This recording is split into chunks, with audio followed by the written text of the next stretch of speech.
హైదరాబాద్ తరువాత ఖమ్మం నగరం అభివృద్ధి వైపు అడుగులేస్తోందని మంత్రి తుమ్మల నాగేశ్వరరావు అన్నారు. ఖమ్మం జిల్లాలోని 35వ డివిజన్లో స్ట్రోమ్ వాటర్ డ్రైనేజ్ కు మంత్రి తుమ్మల శంకుస్థాపన చేశారు. నగరంలో పటిష్టమైన డ్రైనేజీ వ్యవస్థ నిర్మాణం కోసం 100 కోట్ల రూపాయల పెట్టుబడితో డ్రైనేజీ రోడ్లు విస్తరణ పనులు చేపడుతున్నామన్నారు. ట్రాఫిక్ ఇబ్బందులు లేకుండా భవిష్యత్ తరాలకు ఉపయోగపడేలా నగర రోడ్లు అభివృద్ధి చేస్తామన్నారు. మౌలిక వసతుల కల్పనకు ప్రాధాన్యతనిస్తూ పనులు నిర్మాణం ప్రారంభిస్తామని మంత్రి తుమ్మల తెలిపారు.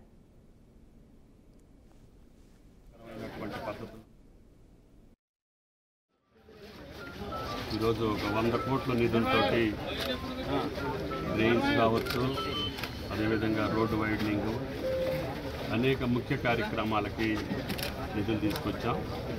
వాటిని సక్రమమైనటువంటి పద్ధతుల్లో ప్రజలకి 10 కాలాల పాటు ఉపయోగపడే పద్ధతుల్లో నిర్వహించాలని చెప్పి అధికారులకు విజ్ఞప్తి చేస్తున్నా.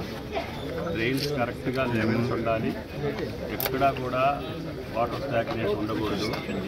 అదేవిధంగా రోడ్లు కూడా పకడ్బందీగా 10 కాలాల పాటు మన్నేటట్టుగా అనుకున్నటువంటి ఎడల్పులో రోడ్లు నిర్మాణం చేసి భవిష్యత్తులో అభివృద్ధి చెందుతున్నటువంటి ఖమ్మానికి అనుగుణంగా రహదారులు, అదేవిధంగా మురుగునీటి వ్యవస్థ, అదేవిధంగా మంచినీటి కోసం కూడా అత్యధిక నిధులు తీసుకొచ్చాం. ప్రతి ఇంటికి నల్లా ఇచ్చే కార్యక్రమం కూడా కొనసాగుతూ ఉంది. కాబట్టి ఖమ్మం పట్టణం ఈరోజు తెలంగాణ పట్టణాల్లో అన్నిటికంటే హైదరాబాద్ తర్వాత అభివృద్ధి చెందుతున్నటువంటి పట్టణం ఖమ్మం. దానికి అనుగుణంగా అన్ని రకాల వసతులు కల్పించాలని కాంగ్రెస్ ప్రభుత్వం రేవంత్ రెడ్డి గారి నాయకత్వంలో ఖమ్మం పట్టడానికి ఎన్ని నిధులు కావాలైనా తీసుకొచ్చి ఒక అందమైనటువంటి ఖమ్మం, ఆనందమైనటువంటి ఖమ్మం, పరిశుభ్రమైనటువంటి ఖమ్మాన్ని నిర్మించడం కోసం ఖమ్మం ప్రజలు తోడ్పడాలని చెప్పి విజ్ఞప్తి.